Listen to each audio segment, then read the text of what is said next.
जय Bholenath. Good morning guys, welcome back to my new blog. तो कैसे हैं आप सभी लोग? उम्मीद करता हूं कि आप सभी लोग अच्छे घरों में मस्त और ठंडे मौसम का भी मज़ा ले रहे होंगे और मेरा साथ में ब्लॉग देखकर लाइक शेयर कर रहे होंगे। आज हम घर से निकल चुके हैं आम के लिए, और ये जो मेरा ब्लॉग है ये कल वाला, कल मैं अपलोड नहीं कर पाया किसी कारण से, क्योंकि कल मैं ज़रा बिजी शेड्यूल था। उसके बाद हम सुबह सुबह निकल जाते हैं अपने अम्ब हॉस्पिटल के लिए, क्योंकि चाचा जी एडमिट थे, उनको खाना पहुंचाना था।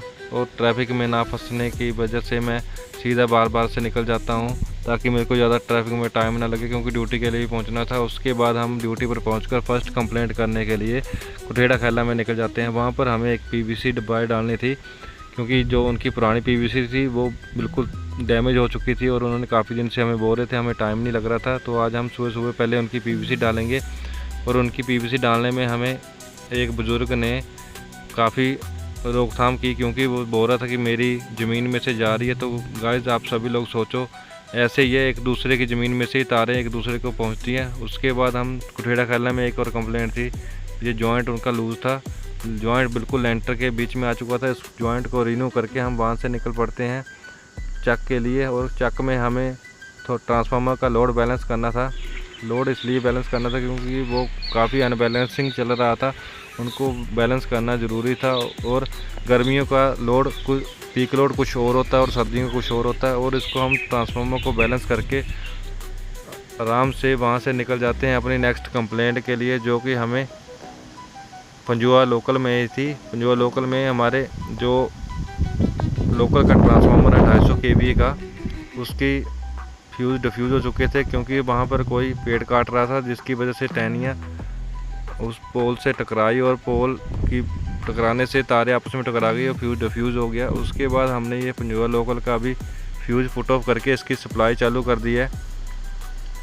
इसकी सप्लाई चालू करने के बाद हम अपनी अगली नेक्स्ट कंप्लेंट के लिए निकल जाते हैं, जो कि हमें फिर से चक में जाना पड़ना था, क्योंकि वहाँ पर जो अभी न्यू ट्रांसफार्मर रखा है उसकी कनेक्शन किए। और उन्होंने जब ट्राई ली तो वहाँ से उनके 11 kV क्या एक इंसुलेटर जो था वो पंचर था, जिसकी वजह से हमारे फ्यूज़ डिफ्यूज़ हो गए और उनको पुट ऑफ करने के बाद घर को आ गए थे। और आज हम सुबह 7 बजे ही निकल जाते हैं अपने 308 पर। वहाँ पर रात की लाइट नहीं थी, उसको लाइट को ठीक करने के बाद हम सेकंड कंप्लेंट के लिए निकल जाते हैं, जिसमें हमें एक पीवीसी का जॉइंट जो कि जल चुका था और थोड़ी सी पीवीसी भी उनकी मेल्ट हो गई थी, उसको रिपेयर करने के बाद हम अभी नेक्स्ट कंप्लेंट के लिए निकल जाते हैं, जहाँ पर भी हमें एक पीवीसी न्यू डालनी थी।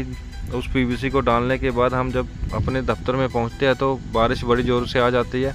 आज कहाँ पर बारिश हुई और कौन मेरा ब्लॉग कहाँ से देखता है, ये सब मेरे को कमेंट करके ज़रूर बताना। मैं आप सबके कमेंट का वेट करूँगा गाइज़। फिर जैसे ही बारिश रुकती है तो हम जल्दी से निकल जाते हैं कंप्लेंटें करने, क्योंकि कंप्लेंटें बहुत ज़्यादा हो गई थी। हमें लोगों के पता नहीं कितने फ़ोन आ गए, हमें खुद भी इसका एहसास नहीं है। उसके बाद हम पहले थड़ा में एक पीवीसी की कंप्लेंट करते हैं, फिर कुठेड़ा में करते हैं।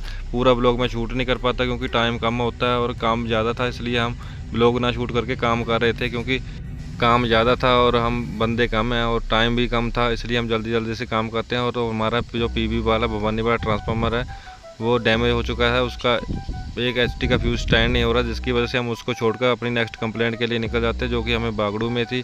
वहाँ पर हम पहले जाकर अपना टीओफ का फ्यूज़ लगाते हैं, उसके बाद एक ट्रांसफार्मर का एचटी का फ्यूज़ लगाते हैं और वहाँ से हम लाइन चालू करने के बाद निकल आते हैं वहाँ से। फिर हमें रास्ते में ही एक और कंप्लीट थी, जो कि हमें चतेड़बेड़ में थी, वो छोटा सा गाँव है, शायद आपने सुना हो या ना सुना हो। उसके बाद हम यहाँ पर एक सिंगल कंप्लेंट थी, तो उन्होंने 3 फेज़ का मीटर लगा रखा था, उनका एक फ्यूज़ जो डिफ्यूज़ हो चुका था किटकैट में से, मीटर 3 फेज़ का लगा रखा और सिंगल फेज़ का लोड डाला हुआ पूरे मकान का। और वहाँ से जब हम निकलते हैं अपने बेड़समा के लिए तो रास्ते में गाड़ी का एक्सीडेंट हुआ होता है और वहाँ से हमें चक के लिए निकलना था। वहाँ पर हमें भी कंप्लेंट आ रखी थी कि ट्रांसफार्मर का फ्यूज़ डिफ्यूज़ हो चुका है। और ये हमारे बेड़समा स्कूल की साइंस लैब जो बड़ी सुंदर दिखने में लग रही थी, अभी इसका निर्माण हुआ थोड़े दिन पहले। उसके बाद हम जब ट्रांसफार्मर पर जाकर इसका एचटी का फ्यूज़ डालते हैं तो हमें थोड़ा सा डाउट लग रहा था कि ट्रांसफार्मर में कोई दिक्कत नहीं है, क्योंकि आज आसमानी बिजली काफ़ी पड़ी जब बारिश हुई।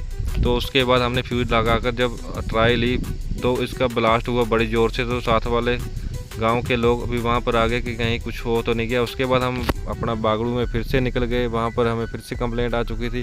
वहां पर जाकर पहुंचे तो एकदम इतनी ज़्यादा बारिश हुई कि पूछो ही मत। हम उनके बरामदे में बैठे हुए थे, फिर भी हम भीग गए थे। उसके बाद हम अपनी कंप्लेंट करते हैं एक पंजुआ में और 2-3 कंप्लेंटें और करके फिर वहाँ से घर के लिए निकल देते हैं। घर पहुँचते हैं हमें 8:30 ही हो गए थे। तो गाइस आज के ब्लॉग में बस इतना ही। मिलते हैं अभी अगले ब्लॉग में। तब तक के लिए आप मेरी वीडियो को लाइक, शेयर और चैनल को सब्सक्राइब जरूर करें।